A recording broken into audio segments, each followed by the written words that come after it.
नमस्कार, मेरा नाम है आशीष जायसवाल। किसी ने कहा कि भाग रहे हो जिसके पीछे, अगर मिल गया तो क्या करोगे। आज की कहानी भी कुछ ऐसी है, लेकिन यहाँ पर एक एक शख्स नहीं है जो भाग रहा है। यहाँ पर कुछ एजेंसियां थी जो पीछे भाग रही थी, लेकिन उन्हें कुछ मिला नहीं। और वो कोई आम एजेंसी नहीं थी। इस दुनिया का एक सुपर पावर, जिसको हम अमेरिका बोलते हैं, जिसको हम यूएसए कहते हैं, उसकी एफबीआई, उसकी बहुत सी सीक्रेट एजेंसीज, वो एक इंसान के पीछे भाग रही थी। लेकिन 45 साल बाद उनको वो केस बंद करना पड़ा, लेकिन वो शख्स नहीं मिला। हमारी भी जिंदगी में कई बार ऐसा होता है कि हम भाग रहे हैं किसी के पीछे, और फिर ये लगता है कि अगर मिल भी गया तो क्या करोगे, और जिन्हें मिल गया है वो क्या कर रहे हैं। तो इनके साथ भी कुछ ऐसा हुआ कि एक शख्स ने एक देश की एजेंसियों को भगाया, लेकिन वो आज तक मिला नहीं। कहानियों में सिमट कर रह गई वो एजेंसियां। आज की कहानी जो है वो एक प्लेन हाईजैक की है। और जब ये प्लेन हाईजैक किया गया, उसके बाद जब एजेंसीज को इंफॉर्मेशन मिल गई, फिर जो है प्लेन के ऊपर और प्लेन के नीचे, जस्ट ऊपर और जस्ट नीचे जो है, दो फाइटर जेट्स को लगाया गया, जिससे उस प्लेन की सुरक्षा की जा सके। और जब वो शख्स जिसने इस प्लेन को हाईजैक किया है, जब वो बाहर निकले तो उसको जो है, अगर रास्ते में कहीं भी कूदे तो उसको पकड़ा जा सके। लेकिन कुछ भी नहीं हुआ। 25 नवंबर 25 नवंबर को जो है अमेरिका में थैंक्स गिविंग डे मनाया जाता है। जैसे अब तो इंडिया में बहुत सारे दिन ऐसे मनाए जाने लगे, जैसे क्या है, हग डे, वो वाला हग नहीं, गले मिलने वाला हग। इसके अलावा जो है रोज डे, वैलेंटाइंस डे, ऐसे बहुत सी चीजें मनाई जाती हैं। लेकिन अमेरिका में एक त्योहार होता है, थैंक्स गिविंग डे, और ये बहुत ही बड़े स्तर पे मनाया जाता है। जैसे हम लोग होली, दिवाली या और भी जो बड़े त्योहार मनाते हैं, उस स्तर पर मनाया जाता है। और इसका मतलब ये होता है कि जिसके दिल में भी जिसके लिए भी प्यार होता है, वो उसको जाके कुछ गिफ्ट्स देता है, थैंक्स बोलता है, कुछ वक्त बिताता है, और फिर अपने रास्तों पर चला जाता है। सो कुछ ऐसा है। और 25 को थैंक्स गिविंग डे था, तो 24 को आप जानते हैं जब त्योहार होता है तो उससे पहले बहुत ज्यादा भीड़ होती है, लेकिन लोग बाहर आना जाना कम कर देते हैं। तो एयरपोर्ट पर जो है बहुत कम भीड़ थी, मतलब नामात्र की भीड़ थी। अमेरिका में एक जगह है जिसका नाम है ऑरेगन, और उसी जगह में एक शहर है जिसका नाम है पोर्टलैंड, और उसी पोर्टलैंड में एक इंटरनेशनल एयरपोर्ट है जिसका नाम है पोर्टलैंड इंटरनेशनल एयरपोर्ट। और वहीं उसी इंटरनेशनल एयरपोर्ट में जो है, आपको पता है कि प्राइवेट एयरलाइंस होती हैं, तो एक एयरलाइंस थी। इस एयरलाइंस का नाम था नॉर्थ वेस्ट एयरलाइंस। और इसी नॉर्थ वेस्ट एयरलाइंस का एक काउंटर था, जहां पर एक शख्स आता है और वो टिकट खरीदता है। लेकिन वो जो टिकट खरीदता है, वो एक तरफ का टिकट खरीदता है, रिटर्न टिकट नहीं लेता है।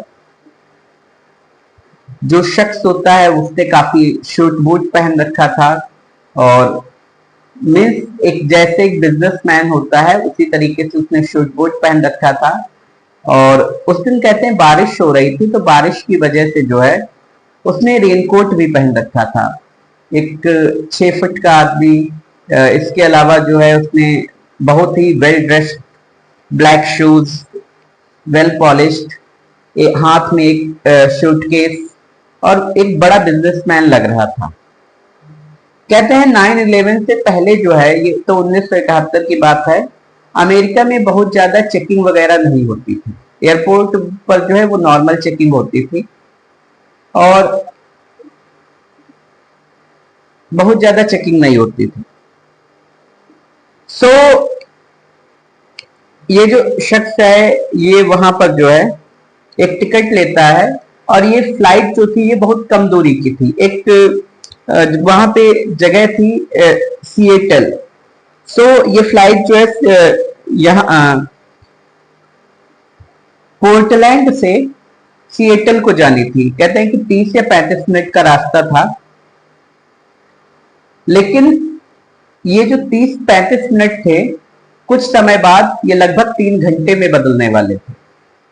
लेकिन कहते हैं कि जब ये फ्लाइट हाईजैक हुई तो ना तो अंदर बैठे पैसेंजर्स को पता चला, और इसमें जो है सबसे अहम रोल जो था वो एक क्रू मेंबर थी, एयर होस्टेस हम बोल सकते हैं, जिनका नाम था टीना मकलो। टीना मकलो जो थी उन्होंने कहते हैं कि बहुत अहम रोल अदा किया, क्योंकि अगर ये ना होती तो शायद लोगों को पता चल जाता और फ्लाइट में अफरा तफरी मच जाती और कुछ हत्याएं भी हो सकती थी या जो भी चीजें हो सकती थी। लेकिन कहते हैं कि एक ऐसा फ्लाइट हाईजैक था या हाईजैक था जिसमें पैसेंजर्स को पता तक नहीं चला, किसी की भी हत्या नहीं हुई, और इवन फ्लाइट से हाईजैकर कैसे निकल गया किसी को भी नहीं पता।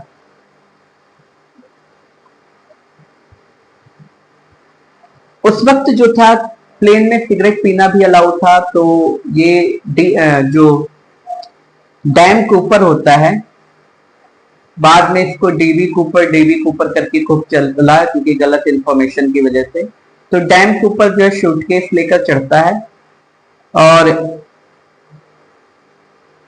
36 मुसाफिर थे उसमें और 60 क्रू मेंबर थे।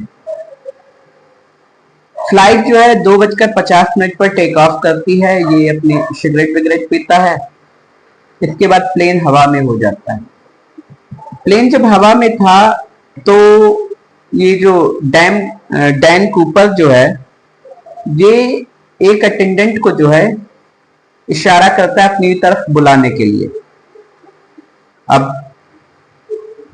बड़ा बिजनेसमैन लग रहा था, और वैसे भी एयर होस्टेस का काम ही होता है कि मुस्कुरा कर बात करना। तो जो फ्लोरेंस सैफनर हैं, फ्लोरेंस सैफनर जो थी वो मुस्कुराते हुए जो है डैन कूपर के पास आती हैं। वो एक पर्ची जो है फ्लोरेंस को दे देता है। फ्लोरेंस को लगता है कि कई बार जो है लोग फ्लर्ट कर देते हैं, एक तो 23 साल की वो, तो उन्हें लगा कि ये फ्लर्ट कर रहा है। तो एयर होस्टेस के पास जो बैग होता है वही अपने वो पर्ची लेते हैं और अपने बैग में रख लेते हैं और वापस अपनी जगह पे बैठ जाती हैं। ये व्यक्ति दोबारा उन्हें, डैन कूपर जो है दोबारा उन्हें बुलाता है, और उसके बाद वो कहता है कि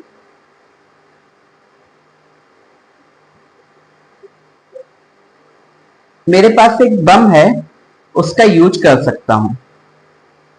वो पर्ची जो मैंने दी है चाहो तो पढ़ लो, बाकी मैंने तो आपको बता दिया कि मेरे पास एक बम है जिसका मैं यूज कर सकता हूं। और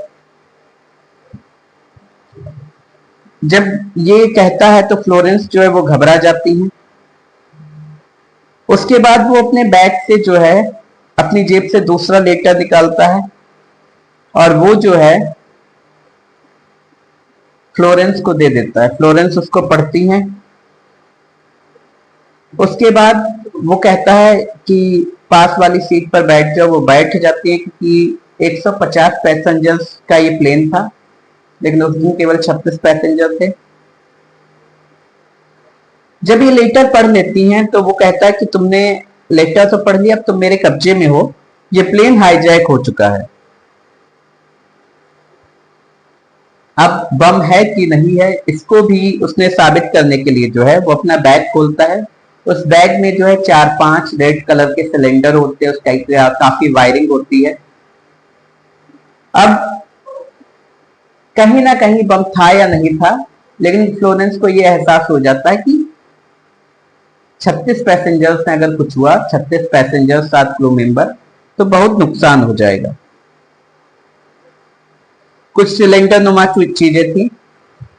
इतना सब होने के बाद वो एक और पर्ची निकालता है और वो देता है फ्लोरेंस को। उसमें लिखा था कि $2 लाख, 4 पैराशूट और प्लेन में ईंधन, इतनी चीजें हमें चाहिए, वो भी 5 बजे तक। अब सवाल ये था कि प्लेन जो था वो अभी लगभग 2:50 पे उड़ा था, तो 3 साढ़े 3 बजे तक, 3:30 4 बजे तक वो लैंड हो जाता। लेकिन उसने कहा था कि मुझे 5 बजे तक चाहिए। अब अगर प्लेन 3 साढ़े 3 बजे तक लैंड हो जाता तो उसे उसी वक्त चाहिए होता। उसने कहा क्योंकि जैसे ही प्लेन लैंड होता सिएटल में, उसको पैसा चाहिए था। अब अमेरिका की जो बैंक्स थी उनके पास उस वक्त, कहते जहां पर ये प्लेन लैंड होना था वहां पर कोई ऐसी बैंक थी नहीं, या थी भी तो वो वहां तक पैसा पहुंचाना कुछ वक्त लगता। एटीसी को संपर्क किया जाता है। एटीसी कहता है कि उसके बाद एटीसी जो है अपने अधिकारियों को फोन करते हैं, एफबीआई को फोन किया जाता है, बाकी जो एजेंसी जो थी उनको इन्फॉर्म किया जाता है। कहा जाता है कि प्लेन को जो है आप सिएटल के आसमान में ही घुमाते रहिए और जब पैसे का इंतजाम हो जाएगा तुरंत आपको बता दिया जाए। कहते हैं कि लगभग 3 घंटे तक प्लेन को जो है आसमान में ही घुमाया गया। यात्री वो भी परेशान, जब उनसे कहा जाए तो पायलट कहता है कुछ टेक्निकल इश्यू है। भाई ये सब हो गया। कहते हैं कि 5:24 पर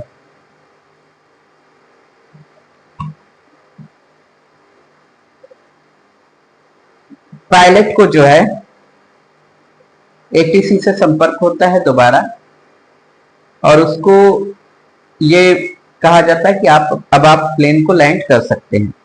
5:39 पर प्लेन जो है लैंड करता है। उसके बाद जब प्लेन लैंड करता है तो जो विंडो कवर होते हैं वो सारे गिरवा देता है। कुछ चीजें जो उसे चाहिए थी उनमें भी उसने कहा था कि जो पैराशूट उसे चाहिए वो आर्मी के नहीं होने चाहिए, नॉर्मल पैराशूट जो होने चाहिए जो कि चलते हैं। इसके अलावा जो $2 लाख थे वो उसने कहा कि 20-20 के नोट होने चाहिए। इसके बाद जो $2 लाख, 4 पैराशूट जो है, और वो जब प्लेन लैंड करता है तो वो उस तक पहुंचाए जाते हैं और जहाज में ईंधन भरा जाता है। वो जो है 35 जो मुसाफिर उसमें थे उसको मिला के 36 थे, तो 35 मुसाफिरों को वो उतर जाने देता है। इसके अलावा 2 क्रू मेंबर्स को जाने देता है, जिसमें से एक फ्लोरेंस थी, लेकिन टीना मकलो जो थी वो उसी में रहती है। अब फ्लाइट में जो है टोटल 5 क्रू मेंबर थे, एक डेवी कूपर था।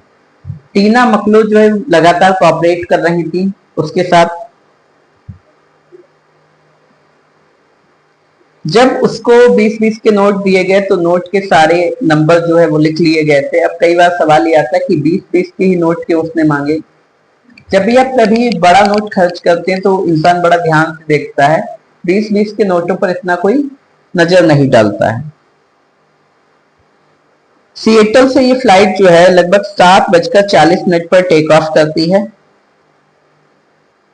और वो कहता है कि 10,000 से ऊपर की ऊंचाई पर यह फ्लाइट नहीं जानी चाहिए। मिनिमम जितनी स्पीड रख सकते हो उतनी इसकी स्पीड होनी चाहिए।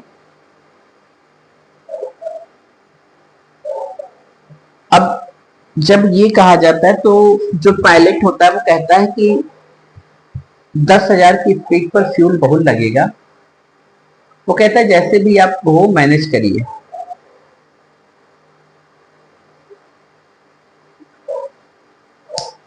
इसके बाद वो कहता है कि मैक्सिको की तरफ फ्लाइट ले चलो।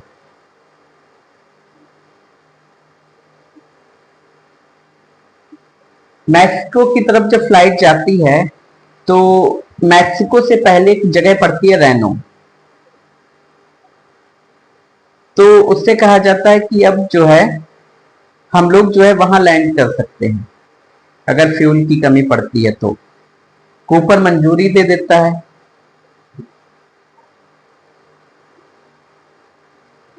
जब ये फ्लाइट रेनो में लैंड होनी थी तो उससे पहले 3 क्रू मेंबर जो थे जो कॉकपिट से बाहर थे, डैन कूपर जो उनसे भी कहता है कि तुम लोग भी कॉकपिट में चले जाओ, अपना दरवाजा बंद कर लेना और अगर कोई बाहर आया तो प्लेन उड़ा दूंगा। अब जब ये 3 क्रू मेंबर जो बाकी बाहर बचे थे, 2 पायलट, को पायलट और पायलट, अब 5 अंदर बंद, बाहर कोई भी नहीं। अब केवल डैन कूपर उस फ्लाइट में, मतलब कॉकपिट को अगर छोड़ दिया जाए, सब डरे हुए थे कि पता नहीं क्या कर दे बाहर आए। उस समय कहते हैं कि जो ये जहाज था इसमें बोइंग 727, इसमें पीछे की तरफ दरवाजा होता था, पीछे की तरफ, जैसे तो पीछे की तरफ आसानी से खोला जा सकता था। 8:10 पर जो है पायलट को प्लेन में प्रेशर लगता है और जब पायलट को प्लेन में प्रेशर लगता है तो पायलट को लगता है कि फ्लाइट कुछ हिल डुल रही है या फ्लाइट जो है वो उसमें कुछ हवा का या हम कह सकते प्रेशर ज्यादा आ रहा है, टर्बुलेंस आ रहा है। 8:13 पर जो है पायलट कॉकपिट को जो है खोलता है, डर डर के ही लेकिन खोलता है। और जब वो खोलता है तो देखकर हैरान रह जाता है कि प्लेन के जो पीछे का दरवाजा था वो खुला हुआ था। इसके बाद कैसे भी करके जो है प्लेन के दरवाजे को बंद किया जाता है और प्लेन के दरवाजे को जब बंद होता है तो उसके बाद सब कुछ नॉर्मल हो जाता है। इसके बाद जब देखते हैं कि वहां कोई नहीं, इधर उधर सर्च किया जाता है, नॉर्मली ऐसे देखते हैं क्योंकि ज्यादा सर्च भी नहीं करते थे, अभी भी उन्हें डर था कि कहीं छिपा हुआ और उड़ा दिया प्लेन तो गड़बड़ हो जाएगा। फिर प्लेन जो है 10:15 पर जो है रेनो एयरपोर्ट पर लैंड करता है। प्लेन जैसे ही प्लेन लैंड करता है, प्लेन को घेर लिया जाता है कमांडोज, FBI, एयरफोर्स की सिक्योरिटी, फायर ब्रिगेड की गाड़ियां, इसके अलावा जो बाकी चीजें थी, बाकी जो वहां की एयरपोर्ट की सिक्योरिटी, सब प्लेन का एक एक खोना छाना जाता है।